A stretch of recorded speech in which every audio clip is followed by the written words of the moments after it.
शांति और खुशी हर किसी को चाहिए होती है, लेकिन केवल उन्हें ही प्राप्त होती है जो अपने सपनों के लिए त्याग करना जानता है। केवल वही लोग सफल हो पाते हैं जो अच्छाई और सत्य के रास्ते पर चलकर, कोई गलती ना करके, केवल अपने लक्ष्य के बारे में हर वक्त चिंतन करते रहते हैं। ऐसी सीख गौतम बुद्ध ने कई सालों पहले उस वक्त की पीढ़ी को क्यों दी थी? इसके पीछे का रहस्य क्या है? आज इसी रहस्य के बारे में हम गौतम बुद्ध की कहानियों के माध्यम से जानेंगे। तो बिना देर किए चलिए उन कहानियों की शुरुआत करते हैं। पहली कहानी दोस्तों, कई लोगों का कहना होता है कि अगर उनकी परिस्थिति अच्छी होती तो वह जीवन में बड़ा मुकाम हासिल कर लेते, लेकिन क्या उनके गरीब रहने के पीछे की सच्चाई यही होती है? यही आज हम एक कहानी के माध्यम से जानेंगे। दोस्तों, बहुत समय पहले की बात है। पुराने गुरुकुल में एक सुबह एक गुरु अपने शिष्यों को प्रवचन दे रहे थे। वो शिष्यों से कह रहे थे कि जब कभी भी आप शांत मन से बैठकर सोचेंगे तो आप यह महसूस करेंगे कि ये ब्रह्मांड, ये प्रकृति, ये सबको समान रूप से अवसर देती है। यह हर एक के लिए अपार संभावनाएं हैं, अथाह भंडार है जो जितना चाहे ले सकता है। लेकिन साथ ही साथ आप यह भी महसूस करेंगे कि हमें लेना नहीं आता, हमें हासिल करना नहीं आता, क्योंकि किसी भी चीज को हासिल करने का एक तरीका होता है, एक विधि होती है, और कुछ ऐसे सूक्ष्म रहस्य है जिनका अभ्यास करना ही उस सफलता का आधार होता है, उस सफलता को पाने का सही तरीका होता है। कौन है ऐसा जो सफल नहीं होना चाहता? कौन है ऐसा जो खुश नहीं रहना चाहता? मगर फिर वो ऐसी कौन सी चीज है जो हमें ये सब पाने से रोकती है? वो है हमारे खुद के नकारात्मक विचार, वो है हमारी खुद से होने वाली नकारात्मक बातचीत, और हमारा मन खुद ही ऐसे विचार पैदा करता रहता है जो हमारे आत्मविश्वास को कमजोर बना देता है और हमें विश्वास दिला देता है कि हम उस सफलता के लायक नहीं। और यही वह सूक्ष्म रहस्य है, अपने मन में चल रहे विचारों को एक सही दिशा देना, उन्हें नकारात्मक से सकारात्मक की ओर मोड़ना, खुद से की जाने वाली मानसिक बातचीत को सही करना और खुद पर विश्वास करना। गुरु ने आगे कहा, क्या आपके अंदर कुछ ऐसा है जो आपको मुश्किल से मुश्किल वक्त में भी हार नहीं मानी देता? लोग जब उदास और परेशान होते हैं तो अक्सर वो सब कर बैठते हैं जो उन्हें नहीं करना चाहिए। नकारात्मक भावनाओं की वजह से कई बार हमारे अंदर की बुराई बाहर आ जाती है और हम गलत कदम उठा लेते हैं। गुरु ये सब बोल ही रहे थे कि तभी एक शिष्य खड़ा होता है और गुरु से प्रश्न करता है, गुरुदेव, क्या आप हमें बता सकते हैं कि हमें अपने अंदर की बुराई और नकारात्मकता का सामना कैसे करना है और जिंदगी को सकारात्मक विचारों के साथ कैसे जीना है? गुरु ने मुस्कुराते हुए कहा, खुश रहना उतना भी मुश्किल नहीं है जितना आप सोचते हैं।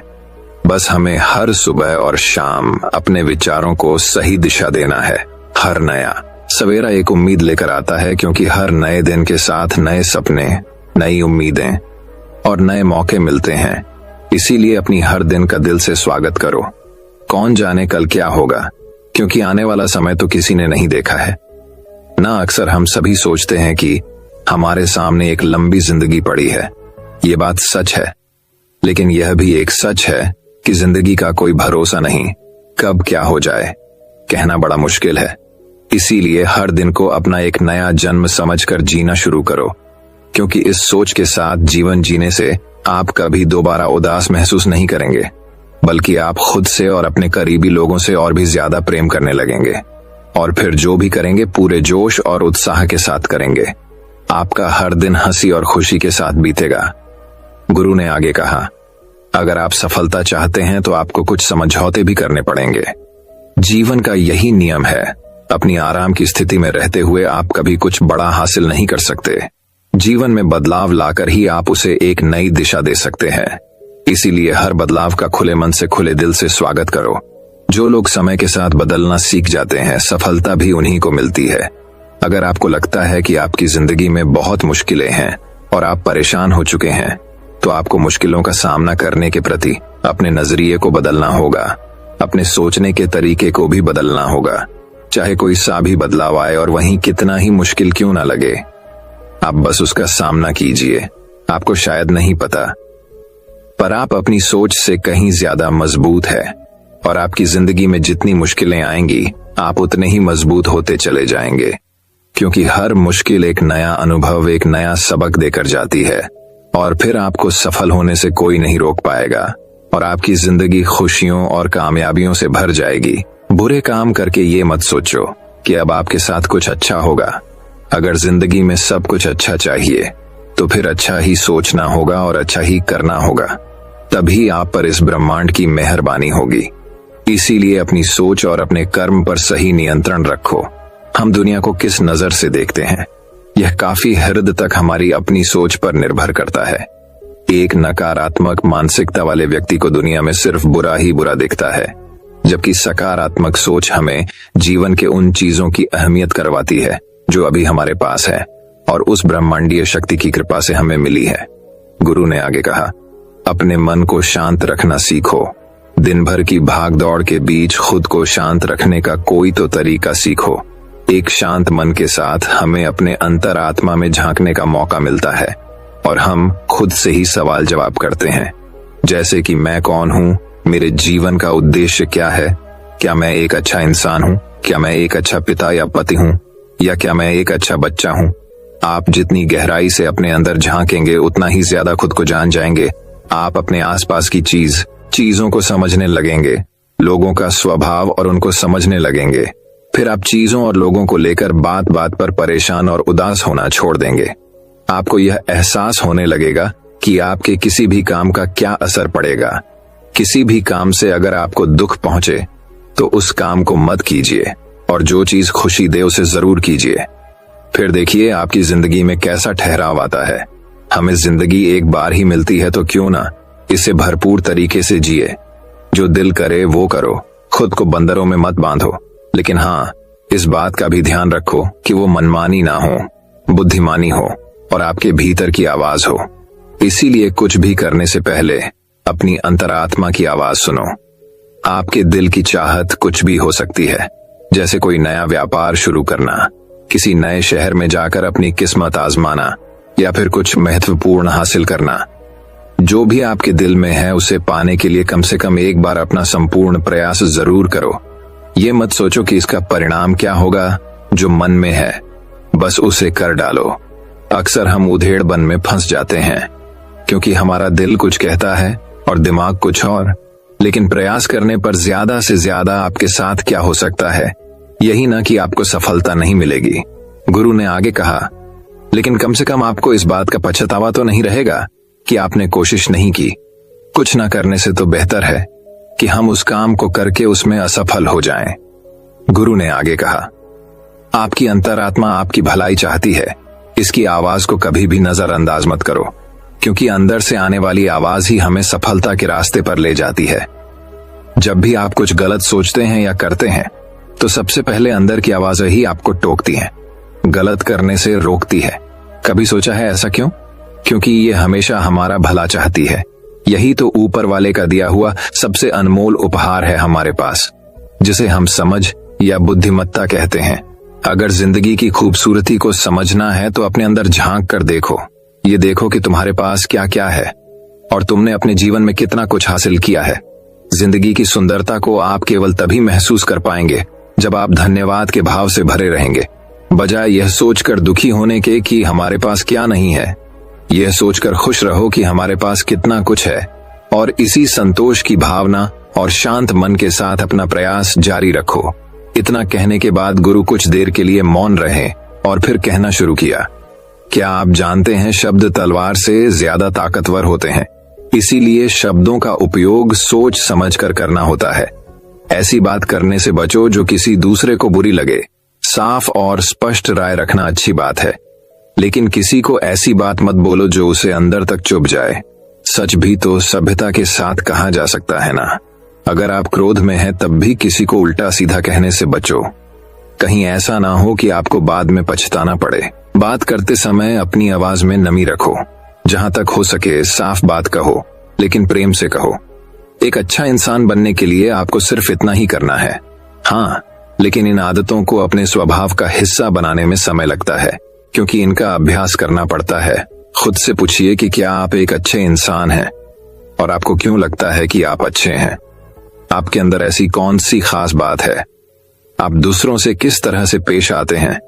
ये सवाल आपको अपनी कमियां जानने में मदद करेंगे। शुरुआत में हो सकता है खुद से। ऐसे सवाल जवाब करना आपको अजीब लगे, लेकिन खुद से ऐसे सवाल करते रहिए और खुद को विनम्र वो अंदर से शांत रखने का प्रयास करेंगे। अगर एक इंसान के रूप में आपको अपने अंदर सुधार लाना है तो अपनी कमियों को पहचान कर उन्हें दूर करना ही होगा। गुरु ने आगे कहा, दुनिया में प्रेम से बढ़कर कुछ भी नहीं है। प्रेम आपको आबाद भी कर सकता है और ये आपको बर्बाद भी कर सकता है। हालांकि प्रेम को ना समझना ही बर्बाद करेगा, क्योंकि प्रेम तो बड़ी पवित्र चीज है। प्रेम ही ईश्वर है। ऐसा कहा जाता है, अपना नियम बना लो कि आपके अंदर सबके लिए प्रेम और करुणा हो। जिससे दिल में प्रेम होता है वहीं दिल आबाद होता है। जितना प्यार आप बांटेंगे उतना ही आपके पास लौट कर आएगा। जिसके दिल में प्रेम और करुणा है वह कभी किसी के साथ बुरा कर ही नहीं सकता। उसके अंदर दूसरों के प्रति बुरी और नकारात्मक भावनाएं आ ही नहीं सकती। असल में प्रेम के अंदर वो ताकत है जो हमें गलत काम करने से रोकती है। गलत काम करके इंसान कभी चैन से नहीं रह सकता। उसके अंदर हमेशा एक डर और पश्चाताप रहता है। गलत काम करना छोड़ दो, फिर देखो आपको इतनी बेहिसाब खुशी और संतुष्टि मिलेगी कि आपकी पूरी जिंदगी चैन से गुजरेगी। जो लोग स्वार्थी और धोखेबाज होते हैं, खुशियां उनसे दूर भागती है। वो चाहे कितना ही खुश रहने का दिखावा कर लें, लेकिन अंदर से वो हमेशा दुखी ही रहते हैं। गंदे काम और गंदे विचार हमें कभी खुश नहीं रहने देते, और जहां खुशी है वहीं प्रेम है। इतना कहने के बाद गुरु ने अपना प्रवचन समाप्त किया और फिर सभी शिष्य अपने अपने दैनिक कार्यों में लग गए। दोस्तों, इस तरह के विचार अपने दिमाग को देने से और विचारों को सकारात्मक रखने से निश्चित रूप से जिंदगी बदलेगी। तो आइए आप जल्दी से समराइज कर लेते हैं कि हमने इस कहानी में क्या क्या सीखा। इस वीडियो में आपने खुद से की जाने वाली सकारात्मक बातचीत की ताकत के बारे में जाना, और ये भी जाना कि खुद की काबिलियत पर संदेह करना हमें नीचे खींचता है। खुद को हमेशा अपनी खूबियों और अच्छाइयों के बारे में याद दिलाते रहो, क्योंकि इससे हमारा आत्मविश्वास बढ़ता है। इस वीडियो में आपने ये भी सीखा कि हमें अपने अंतर्मन की आवाज भी सुननी चाहिए। हमें अपनी कमियां, अपनी खूबियां और अपने लक्ष्य स्पष्ट रूप से पता होने चाहिए। हमेशा सकारात्मक सोच रखनी है, और यह याद रखिए कि अगर हम ठान लें तो जीवन में कुछ भी असंभव नहीं। आपने इस कहानी में अच्छाई की और एक अच्छा इंसान बनने की अहमियत के बारे में भी जाना। असल में अच्छा होना सफल होने से भी ज्यादा जरूरी है। दुनिया में पहले से ही काफी बुराइयां हैं, और हमारे अंदर की बुराई हमें मानसिक और शारीरिक दोनों तरफ से कमजोर बनाती है। इसीलिए जितना हो सके अपने मन और विचार दोनों पवित्र रखो। अच्छा सोचो, अच्छा करो, और अपने अंदर की बुराई को सिर पर मत उठने दो। ये सब करना हमारे ऊपर ही तो है। जहां भी जाओ लोगों का भला करने का प्रयास करो, क्योंकि इससे जो खुशी मिलती है वो कभी फीकी नहीं पड़ती। इस दुनिया में अच्छे लोगों की बेहद कमी है, इसलिए जितना हो सके अच्छा सोचो और अच्छा करो। तो फिर देर किस बात की है, आज और अभी से अपने सपने पूरे करने में जुट जाओ। तो दोस्तों, अब चलिए हमारी दूसरी कहानी की शुरुआत करते हैं। दूसरी कहानी। दोस्तों, इस दुनिया में कई लोग ऐसे हैं जिन्हें दान देना बिल्कुल पसंद नहीं होता। वह अपनी कंजूसी और लालच को अपने दान और पुण्य कार्य के बीच लाते हैं। दोस्तों, आज की इस कहानी में लोगों की मदद से हमारा कितना फायदा हो सकता है, इस बारे में बताया गया है। वही कहानी की शुरुआत कुछ इस प्रकार होती है। बात बहुत समय पहले की है। एक गांव में रामलाल नाम का एक लोहार रहता था। उसके परिवार में उसकी पत्नी और एक प्यारी सी बेटी थी जिसका नाम कोमल था। रामलाल बहुत ही मेहनती व्यक्ति था। एक दिन की बात है, रामलाल ने सुबह सुबह अपनी पत्नी को बोला कि कुछ रोटी बना दो, मुझे दुकान में कुछ सामान लाना है तो आज शहर जाना होगा। शहर से लौटने में रात हो जाएगी। उसकी पत्नी ने रामलाल के लिए रोटी बना दी। उसके बाद रामलाल अपनी बेटी कोमल से पूछता है, मैं शहर जा रहा हूं, क्या तुम्हें कुछ चाहिए? उसकी बेटी ने उसे एक गुड़िया लाने को बोला। उसके बाद रामलाल शहर के लिए घर से निकल जाता है। शहर जाने के रास्ते में एक घना जंगल पड़ता है। वही उस जंगल में जंगली जानवर होते हैं। रामलाल जंगल पार करने के लिए तेज चलता हुआ जाता रहता है। तभी उसे एक बाबा पेड़ के नीचे बैठा मिलते हैं। रामलाल भी थका हुआ होता है। वह बाबा के पास जाकर बैठ जाता है और पूछता है, बाबा, आप इस घने जंगल में आराम से कैसे बैठे हैं? बाबा बोले, बेटा, रामलाल मैं तुम्हारी ही राह देख रहा था, मुझे भूख लगी है। अगर तुम्हारे पास कुछ खाने को तो मुझे दे दो। रामलाल बाबा को अपने थैले से कुछ रोटी निकाल कर दे देता है और बाबा से पूछता है, आप कौन हो बाबा, और आपको मेरा नाम कैसे मालूम है? बाबा ने रामलाला को बोला, मुझे और रोटी चाहिए, क्या तुम मुझे और रोटी दे सकते हो? रामलाल ने थैले से बची रोटी को भी निकाल कर बाबा को दे देता है। रोटी खाने के बाद बाबा रामलाल को धन्यवाद देते हैं और बोलते हैं, बेटा मैंने तो तुम्हारी सारी रोटियां तो मैंने खा ली, अब तुम क्या खाओगे? रामलाल बोलता है, बाबा मैं शहर जा रहा हूँ, वहां मैं किसी दुकान से कुछ लेकर खा लूंगा। मुझे खुशी है कि आपका पेट मेरी रोटी से भर गया। ये बोलकर बाबा से रामलाल जाने की अनुमति लेता है। बाबा रामलाल को एक हथौड़ा देते हैं और बोलते हैं, तुम इसे संभल कर रखना, ये मेरे गुरु ने मुझे दिया था। तुमने मेरा पेट भरा है तो मैं तुम्हें खाली हाथ नहीं जाने दे सकता। रामलाल बोलता है, बाबा मैं एक लोहार हूं और मेरे पास पहले से बहुत सारे हथौड़े हैं, मुझे इसकी जरूरत नहीं है और मैं अभी शहर जा रहा हूं, इसे लेकर कहां कहां जाऊंगा? बाबा ने बोला, ठीक है, मैं इसे तुम्हारे घर मैं कबाड़ के पीछे रख दूंगा, जब तुम शहर से लौटना तो वहां से ले लेना। ये बोलकर बाबा उसके पास से गायब हो गए। रामलाल इधर उधर देखा पर उसे बाबा नहीं दिखे। रामलाल को भी देर हो रही थी, इसलिए वह इस बारे में ज्यादा कुछ नहीं सोच पाता और शहर के रास्ता जाने लगता है। शहर पहुंचकर रामलाल अपनी जरूरत की सभी चीजें खरीद लेता है और अपनी बेटी के लिए गुड़िया भी ले लेता है। फिर भी रामलाल के पास अभी काफी पैसे बचे होते हैं, इसलिए वह सोचता है पत्नी के लिए साड़ी भी ले, वह भी खुश हो जाएगी। यह सोचने के बाद बहुत ही सुंदर साड़ी ले लेता है। रामलाल कुछ खाना चाहता था पर उसका पेट उसे बिल्कुल भरा लग रहा था, जैसे कि उसने अभी अभी कुछ खाया हो। रामलाल शहर में अपना सारा काम खत्म कर घर के लिए चल देता है। रामलाल घने जंगल से जब गुजरता रहता है तो उसे बाबा की याद आती है। वह सोचता रहता है, आखिर वह बाबा कौन थे, वह मुझे कैसे जानते थे? यही सोचते हुए वह अपने गांव भी पहुंच जाता है। घर पहुंचने में रामलाल को काफी देर हो जाता है। जब वह घर के नजदीक पहुंचता है तो उसे भूख का एहसास होता है। वह घर के अंदर जाते ही देखता है कि कबाड़ के पीछे हथौड़ा रखा हुआ है। उसे देखकर वह मुस्कुराता है और अपनी पत्नी और बेटी के लिए लाए उपहार उन्हें दे देता है। वह अपनी पत्नी को बोलता है, मुझे खाने को जल्दी खाना दो, भूख लगी है। उसकी पत्नी रामलाल को खाना परोसती है और रामलाल बहुत ही आनंद लेकर भोजन करता है। सुबह जब वह अपना दुकान पहुंचता है, उस हथौड़े को अपने साथ ले जाता है। रामलाल जो भी बनाने के लिए सोचता है, उस हथौड़े को बस एक बार मारता है, हथौड़ा सामान बना देता है। रामलाल बहुत ही आश्चर्य होकर हथौड़े को देखता है। पूरे गांव के लोगों को रामलाल के जादुई हथौड़े के बारे में मालूम हो जाता है। रामलाल की दुकान पर ही सारे गांव वाले आने लगते हैं, बर्तन हो या खेत में काम करने वाला कोई भी सामान रामलाल के हथौड़े से मिनटों में बनकर मिल जाता है। एक दिन गांव के मुखिया ने रामलाल को बुलवाया और बोला, रामलाल क्या तुम सामने वाला पहाड़ तोड़ सकते हो? इस पहाड़ के वजह से शहर जाने में लोगों को ज्यादा तकलीफ होती है, जिसके कारण जंगल के रास्ते जाना होता है। पहाड़ तोड़कर शहर जाने का रास्ता यहां से अगर बन जाए तो बहुत ही अच्छी बात होगी। रामलाल मुखिया को बोलता है, मैं देखता हूं। जैसे ही रामलाल ने एक हथौड़ा पहाड़ पर मारा, वह पूरा टूट कर बिखर गया। गांव के सभी लोगों ने उस मलबे को वहां से हटाकर सारे गांव के लोगों ने वहां पानी डालकर बहुत ही सुंदर रास्ता बना दिया। रामलाल की चर्चा आसपास के सभी गांव में भी होने लगी।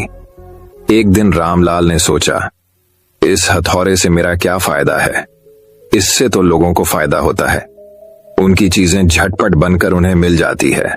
ऐसा सोचकर रामलाल अगली सुबह ही बाबा को ढूंढने जंगल पहुंच जाता है।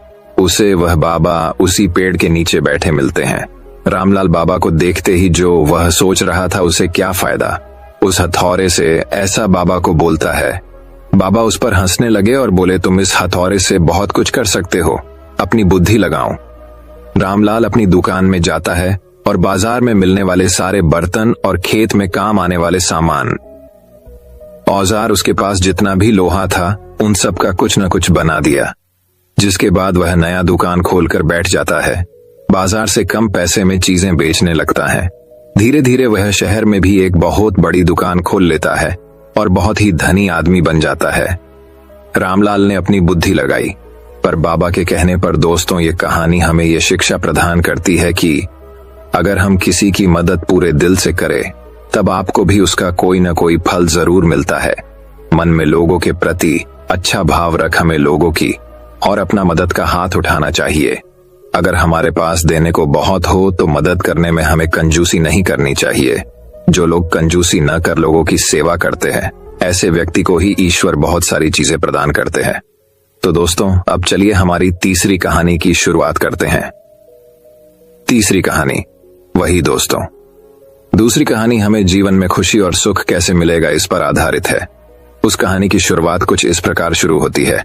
शीतल नगर के मंत्री माधव हमेशा से ही अपने नायाब तरीकों से जवाब देने के लिए जाने जाते थे। उनसे कोई भी सवाल पूछा जाए तो वह हमेशा एक अलग अंदाज के साथ जवाब देते थे, चाहे वो सवाल क्यों न उनकी मनपसंद मिठाई का हो। इस कहानी एक बार की बात है, सर्दियों का मौसम था। एक दोपहर महाराज चंद्रसेन, राजपुरोहित और माधव महल के बागीचे में टहल रहे थे और धूप का आनंद ले रहे थे। महाराज बोले, इस बार बहुत गजब की ठंड पड़ रही है। सालों बाद ऐसी ठंड नहीं पड़ी। ये मौसम तो भरपूर खाने और सेहत बनाने का है। क्यों राजपुरोहित जी, क्या कहते हैं? राजपुरोहित ने जवाब दिया, बिल्कुल सही कह रहे हैं महाराज। आप इस मौसम में मीठा खाना काफी लाभदायक होता है। जैसे ढेर सारे सूखे मेवे, फल और मिठाइयां खाने का मजा ही अलग होता है। मिठाइयों का नाम सुनकर महाराज बोले, यह तो बिल्कुल सही कह रहे हैं आप। वैसे ठंड में कौन कौन सी मिठाइयां खाई जाती हैं? राजपुरोहित बोले, महाराज सूखे मेवों की बनी ढेर सारी मिठाइयां जैसे काजू कतली, बर्फी, हलवा, गुलाब जामुन, ये हमारे शरीर को गर्म रखने में काफी मदद करती है ताकि हमें ठंड छू आ सके। ऐसी और भी कई मिठाइयां हैं जो हम ठंड में खा सकते हैं। यह सुनकर महाराज हंसने लगे और माधव की तरफ मुड़कर बोले, आप बताइए माधव, आपको ठंड में कौन सी मिठाई पसंद है? इस पर तेनाली ने जवाब दिया, महाराज, राजपुरोहित जी, आप दोनों रात को मेरे साथ महल के बाहर चलिए, मैं आपको अपनी मनपसंद मिठाई खिला दूंगा। महाराज बोले, आपको जो मिठाई पसंद है हमें बताइए, हम महल में ही बनवा देंगे। माधव बोले, नहीं महाराज, वह मिठाई यहाँ किसी को बनानी नहीं आएगी। आपको मेरे साथ खाने के लिए बाहर ही चलना होगा। महाराज ने हंसकर कहा, चलिए ठीक है, आज रात को ही खाना खाने के बाद हम आपकी मनपसंद मिठाई खाने आपके साथ चलेंगे। रात को खाना खाने के बाद महाराज और राजपुरोहित ने साधारण कपड़े पहने और चुपचाप महल से निकलकर माधव के साथ चल पड़े। गांव पार करके खेतों में बहुत दूर तक चलने के बाद महाराज बोले, हमें और कितना चलना पड़ेगा माधव? आज तो तुमने हमें थका दिया है। माधव ने उत्तर दिया, बस कुछ ही दूर और है। महाराज, जब वो लोग खेतों के बीच पहुंचे तो उन्हें मिठाई की खुशबू आने लगी। महाराज ने बोला, लगता है हम आपकी मनपसंद जगह पहुंच गए। तो माधव मुरुकराया और महाराज और राजपुरोहित को एक खाट पर बैठने को कहा और खुद वो मिठाई लेने चले गए। थोड़ी देर में वे अपने साथ 3 कटोरियों में गर्मा गर्म मिठाई ले आए। जैसे ही महाराज ने उस मिठाई को चखा, उनके मुंह से वाह के अलावा और कुछ नहीं निकला। महाराज और राजपुरोहित एक बार में ही पूरी मिठाई छट कर गए। इसके बाद दोनों ने माधव से कहा, मजा आ गया। क्या थी ये मिठाई? हमने ये पहले कभी नहीं खाई है। महाराज की बात पर माधव मुस्कुराए और बोले, महाराज, ये गुड़ था। यहाँ आसपास गन्नों का खेत है और किसान उसी से यहाँ रात को गुड़ बनाते हैं। मुझे यहाँ आकर गर्मा गर्म गुड़ खाना बहुत पसंद है। मेरा मानना है कि गर्मा गर्म गुड़ भी बेहतरीन मिठाई से कम नहीं होता है और गुड़ हमारे शरीर को अंदर से गर्म रखता है। गुड़ खाने से कई फायदे भी हैं। महाराज ने माधव की बातें सुनने के बाद उससे कहा, मुझे तो यकीन ही नहीं हुआ कि हम गुड़ खा रहे थे। इसी बात पर हमारे लिए एक कटोरी मिठाई और ले आइए। इसके बाद तीनों ने एक एक कटोरी गुड़ और खाई और फिर महल को लौट गए। इस कहानी से हमें यह शिक्षा मिलती है, हमें छोटी छोटी चीजों में भी वो खुशियां मिल सकती हैं जो कई पैसे खर्च करने पर भी नहीं मिलती। सिर्फ फर्क हमारे सोचने का है। अगर हम अपनी सोच बदलें तो हम अपने जीवन में किसी भी परिस्थितियों में खुश रह सकते हैं। मनुष्य अगर खुश रहे तो जीवन के किसी भी पड़ाव पर वह बीमार नहीं पड़ सकता। खुश रहना अपने आप में एक थेरेपी का काम करती है जो सभी मौसम में आपको तंदुरुस्त रखता है। तो दोस्तों, अब चलिए हमारी चौथी कहानी की शुरुआत करते हैं। चौथी कहानी जीवन के विभिन्न पक्ष। प्राचीन ग्रंथ कहते हैं कि हम सब इस विशाल जीवन सागर में सीपियों की तरह तैर रहे हैं। यद्यपि सब समान चेतना से जन्मे हैं, लेकिन कोई भी दो जीवन एक जैसे नहीं हैं। हम सबके जीवन कितने भी अलग हों, सब एक दूसरे पर आश्रित हैं और सबसे कुछ न कुछ सीखा जा सकता है। जीवन के सभी पक्षों को समझने के लिए 5 दिन निकालें, ज्यादा नहीं, बस 5 दिन, एक पूरा दिन, सुबह से शाम तक किसी किसान के साथ बिताएं। उसके साथ सुबह जल्दी खेत में जाएं और देखें कि वह सारा दिन क्या करता है। आप वातावरण और भोजन के प्रति संवेदनशील हो जाएंगे। विश्व में भोजन का 1/3 हिस्सा बर्बाद किया जाता है और फेंक दिया जाता है। किसान के साथ पूरा दिन व्यतीत करने से आपको पता चलेगा कि भोजन उत्पन्न करने के लिए कितनी अधिक मेहनत और कितने संसाधनों का प्रयोग होता है। तब आप भोजन फेंकने से पहले 2 बार अवश्य सोचेंगे। एक दिन जेल में बिताएं, परंतु बिना कोई अपराध किए।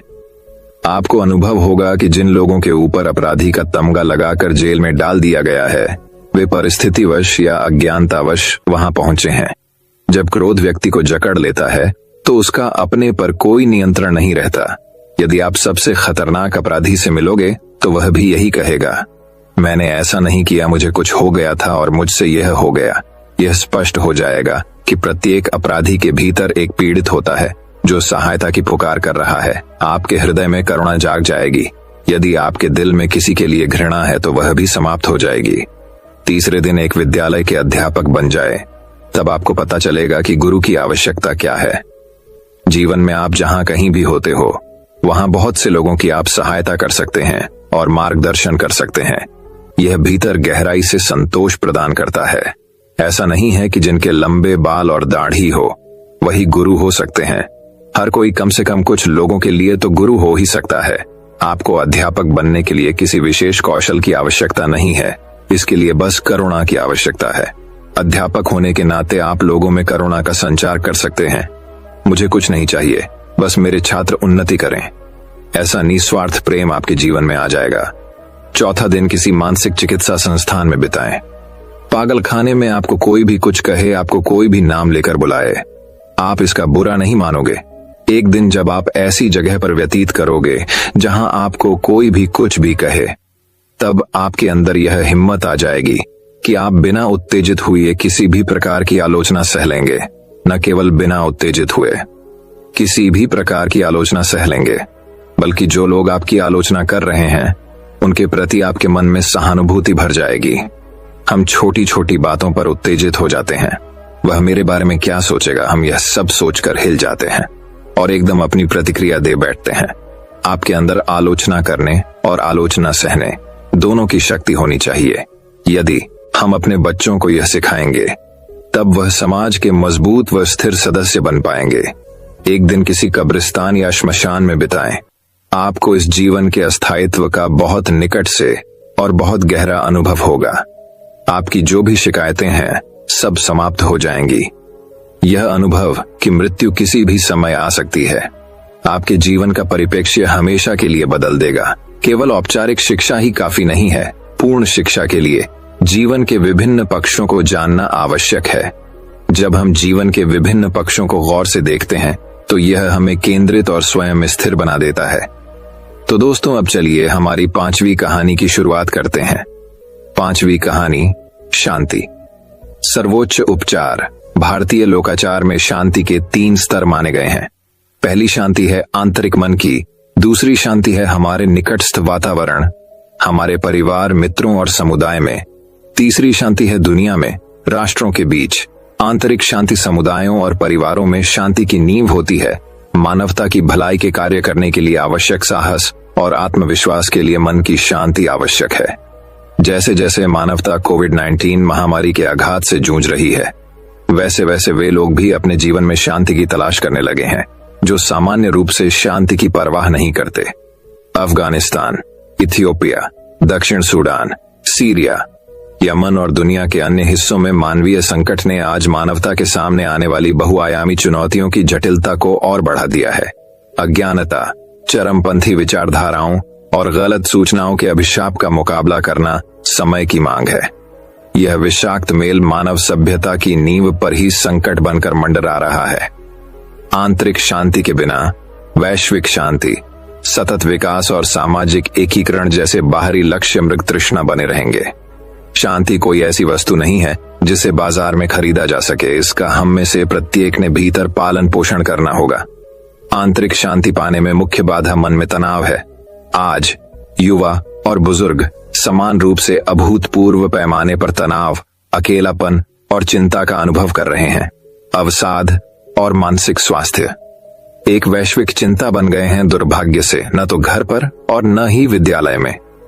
हम ये सीखते हैं कि अपनी नकारात्मक भावनाओं को कैसे संचालित करें, तनाव से कैसे छुटकारा पाएं और जीवन की कठिनाइयों का सामना कैसे करें।